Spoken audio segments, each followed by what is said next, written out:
Una moderna nave militare europea potrebbe presto vedere la luce. Euronaval, una delle più grandi fiere europee sulla guerra navale tenutasi questa settimana a Parigi, si è conclusa con la speranza di una maggiore cooperazione europea nel settore della difesa marittima.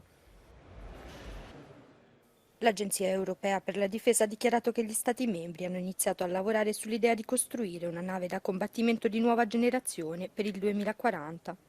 I conflitti in corso, come la guerra in Ucraina e la promessa del presidente degli Stati Uniti, Donald Trump, di ridurre il sostegno militare all'Unione, hanno spinto molti a credere che sia giunto il momento per l'Europa di dare priorità alla propria sovranità in maniera di difesa.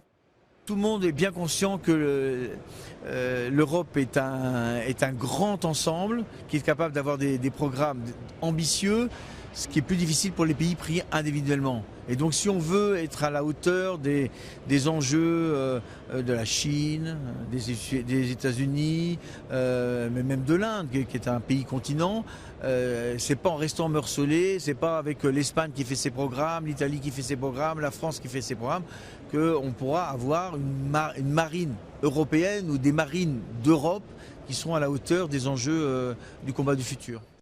Dopo i primi colloqui di quest'estate, uno dei requisiti presentati dagli Stati membri è che la futura nave sia una nave intelligente, in grado di incorporare tecnologie come l'intelligenza artificiale.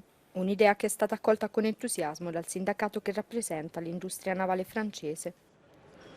Tout ça est de bon augure pour augmenter encore notre coopération au niveau européen, s'il y a effectivement la volonté des États membres effectivement, de passer des commandes. C'est ça qui nous motive aussi, de pouvoir leur fournir en temps et en heure les moyens navals pour assurer la souveraineté avec une certaine dimension européenne, dans un cadre OTAN évidemment.